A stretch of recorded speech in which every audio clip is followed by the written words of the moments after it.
Hey, hey, hey, time for another Out of This World story from our space. The devil's work is almost done. I'm not really sure what I'm looking for in posting this. Tomorrow is my mediation day, and I'm a little numb and restless. I, 43 male, have been married to my soon-to-be ex-wife, 41 female, for 19 years. Together, 25 years. We met in high school. I found in October, the day before our 19th anniversary, she had at least an emotional affair, but I also believe she had also had a physical affair, but she would not admit it with the current guy. She said they only kissed. Yeah, right. She told me she loved him. He is married with 2 kids. And then she said, I love you, but I'm not in love with you. But on the same day, she admitted to a physical affair with a different man 12 years ago. The basics to the story is she pretended to try and work it out and eventually asked for divorce. It's so much more messier than this, and I may tell the whole story someday. I just don't have the energy tonight. She moved out in January, and my girls, 10-year-old and 15-year-old, have lived with her at her parents' house, and my son, 16-year-old, lives with me. I see my girls often and try to talk to them every day. My son has become so much closer to me. I love them all so much, and I hate that this has happened to them as well. Maybe I'm looking for encouraging words. Wisdom. I have prayed a lot about this, and then, again, maybe not enough. I know she has at least told her family lies about me, but they also know some of the truth. It's weird to be a part of a family, and then all of a sudden, you're a stranger. Here is something I wrote to her last night, but I won't send it because I know it would mean nothing to her. The devil's work is almost done. I'm mad, sad, that all 3 of our kids are in therapy. I'm mad, sad, that you are the other woman. You have destroyed more than our marriage. Our kids are forever changed because of your actions. I worry how well this will affect their future relationships. You have destroyed other families, and that makes me sick.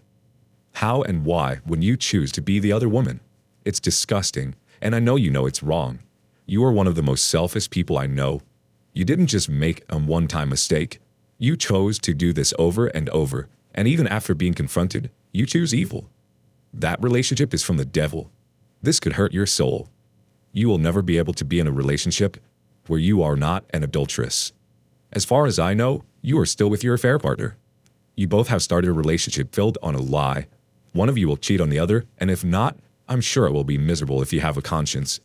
I know for a fact that he has already questioned what he has done and tried to go back to his wife.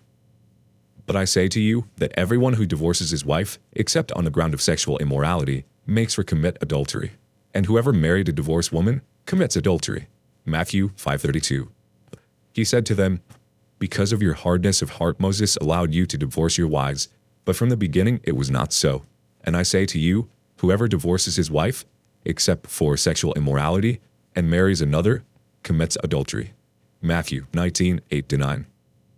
You lied for so long it is hard to tell what was ever true. Is this who you were all along, and I didn't know it, or did you change? I do believe you did me a favor forcing the divorce. You made the statement that maybe you don't deserve me. Maybe that is true, but if you didn't force this, I would have kept trying to love you and save our marriage. How do you not feel remorse or shame or guilt? How do you sleep at night knowing what evil you have done? You said at one point you were praying and talking to God, but if there is no change, is there really any sorrow or repentance? I know that it is between you and God, but it is one more thing I don't understand. How do you sit in church and not feel guilt or shame? How did you sit with me and our family and not feel shame and guilt? You are not too far gone. You can still be saved. I don't mean we can have a relationship, especially now, but you can repent and return to God. I believe that would mean putting away that selfish person you have become. I have said in the past you are a good mother. I believe I lied to you. A good mother would not have done this to her family. You are a selfish person who just loves yourself. Maybe you care about the children, but because of how it makes you look to the world. I know how much you care about your image. As for me, I have tried hating you, but it does no good. I really could have come after you. I mean your career. You always care about that more. But I decided that time will take care of everything. I don't need to hurt you because you are broken.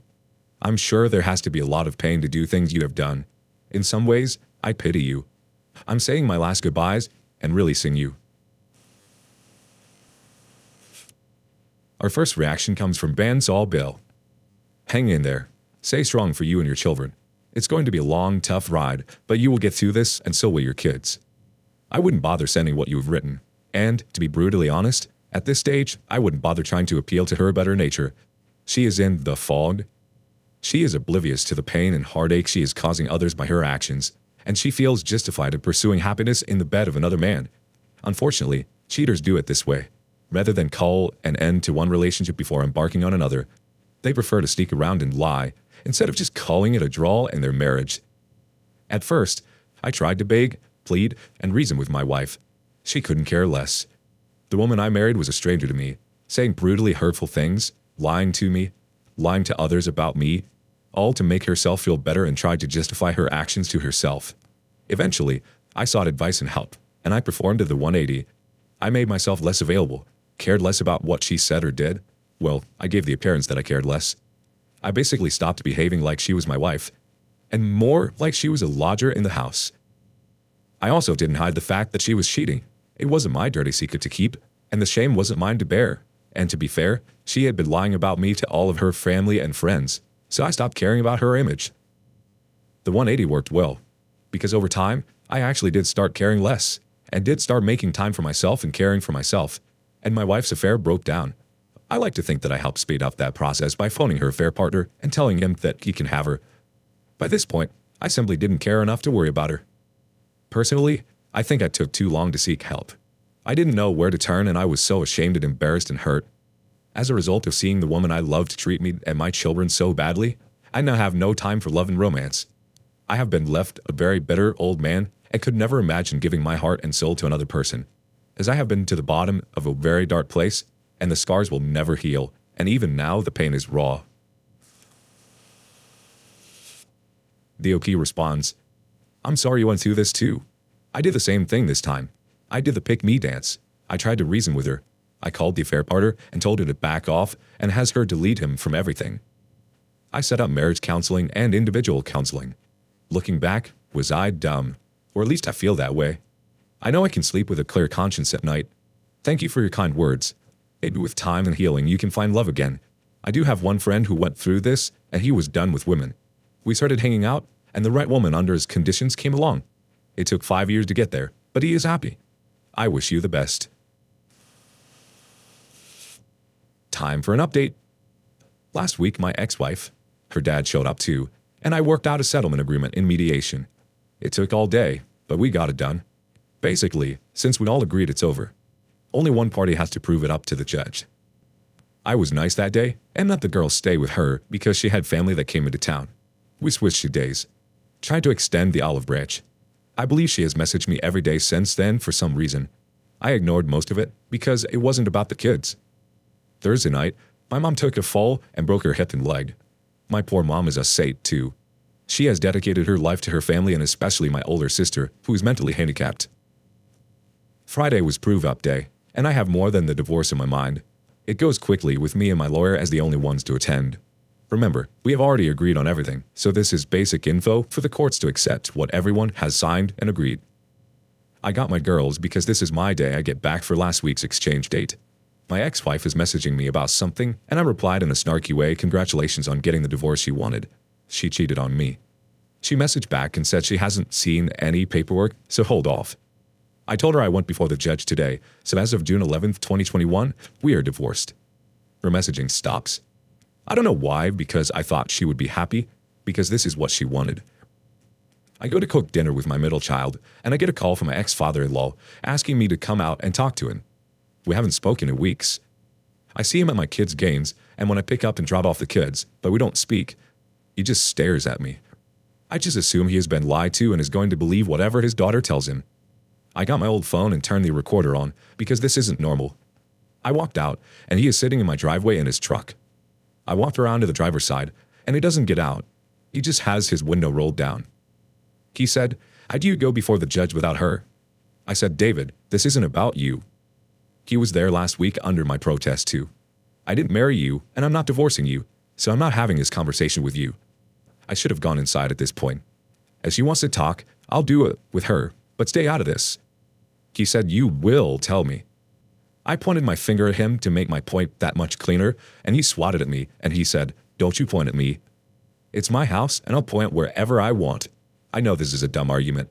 I told him his daughter is an adulterous woman who has been sleeping with a married man. He called me a liar. I said she has slept with more than one married man and destroyed families. He acted surprised at first, and then asked, how would I know?